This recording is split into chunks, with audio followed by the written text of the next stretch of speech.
नमस्कार मित्रों। गणेश चौथ आने ही वाली है तो गणेश चौथ पर गणेश जी की कहानी अवश्य ही सुननी चाहिए। गणेश जी की कहानियाँ तो अनगिनत हैं। उन्हीं में से एक बहुत ही प्रसिद्ध कहानी जो हम अपनी दादी माँ से सुना करते थे, वही आज मैं आपके साथ शेयर करने वाली हूँ। बहन और भाई की कहानी, पीहर और ससुराल की कहानी। बहुत ही प्रसिद्ध और बहुत ही अच्छी कहानी, अमर सुहाग देने वाली कहानी, अमर पीहर देने वाली कहानी। तो कहानी कुछ इस प्रकार है। एक लड़की थी, उसका नियम था हर रोज अपने भाई का मुंह देखकर ही खाना खाती थी। वह अपने ससुराल में रहती थी। अपने ससुराल में सुबह जल्दी उठती, घर का सारा काम जल्दी जल्दी कर लेती और अपने मायके के लिए निकल पड़ती। रास्ते में बहुत सारी कटीली झाड़ियाँ, गंदा रास्ता आता। रास्ते में ही एक पीपल का पेड़ भी आता था। पीपल के पेड़ के नीचे गणेश जी विराजमान थे। वह आते और जाते दोनों समय भगवान गणेश जी से अपने अमर सुहाग की, अमर पीहर की रक्षा की प्रार्थना करती और आगे बढ़ जाती और अपने मायके जाकर अपने भाई का मुंह देखती।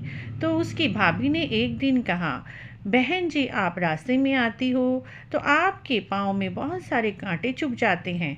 तो ऐसा सोचकर उसकी भाभी ने उसके भाई से कहा कि बहन जी आती हैं तो उसके पैर में बहुत सारे कांटे चुभ जाते हैं। तुम आज जहाँ से बहन जी आती हैं वो वाला सारा रास्ता साफ करा दो। भाई ने सुबह उस रास्ते की सारी कंटीली झाड़ियों को तोड़ दिया और पीपल के पेड़ के नीचे जहाँ पर गणेश जी विराजमान थे उस स्थान को भी हटा दिया। गणेश जी का स्थान वहां से हटाते ही उसके भाई की मृत्यु हो गई और ग्वाले उस मरे हुए को उसके घर छोड़ आए और वहां पर उसकी भाभी जोर जोर से रोने लगी। सभी आस पड़ोस वाले इकट्ठे हो गए और दाह संस्कार का समय हुआ, लेकिन भाभी बोली, मैं अपने पति का दाह संस्कार नहीं करने दूंगी जब तक मैं इसकी बहन नहीं आती। इसकी बहन का नियम है हर रोज अपने भाई का मुंह देखने का। सभी बोले, आज तो वह मुंह देख लेगी, कल किसका मुंह देखेगी। लेकिन उसने रोते रोते अपने पति को कहीं ले जाने नहीं दिया।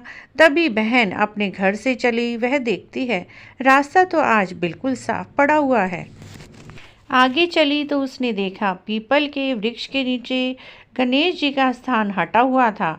तब उसने गणेश भगवान जी से प्रार्थना की। उस स्थान पर दुर्वा घास चढ़ाई, गणेश जी को स्थापित किया और दुर्वा चढ़ाई और प्रार्थना की, हे भगवान मेरे पीहर और ससुराल दोनों को अमर रखना। और लड़की वहाँ से चल पड़ी। तभी गणेश जी को मन में विचार आया कि जो मैंने इस लड़की का पीहर और ससुराल अमर नहीं किया तो हमें कौन पूछेगा। ऐसा सोचकर गणेश जी ने पीछे से उस लड़की को आवाज़ लगाई, हे लड़की ये दुर्वा घास ले जा और कच्चे दूध में इसे डालकर अपने भाई को 5 बार छींट।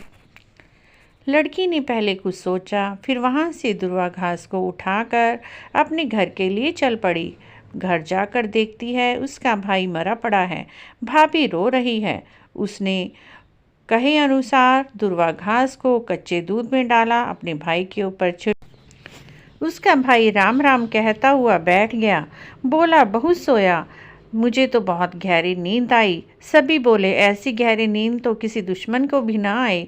और उस लड़की ने अपने भाई का मुंह देखा और अपने ससुराल को चल दी।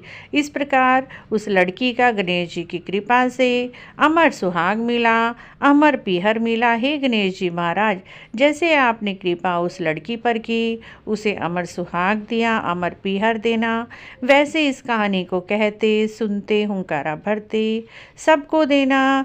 बोलिए गणेश जी महाराज की जय। अगर मित्रों आपको आज की हमारी यह कहानी अच्छी लगी है तो प्लीज़ हमारे चैनल को सब्सक्राइब करें। कमेंट बॉक्स में जय गणेश जी महाराज अवश्य लिखें।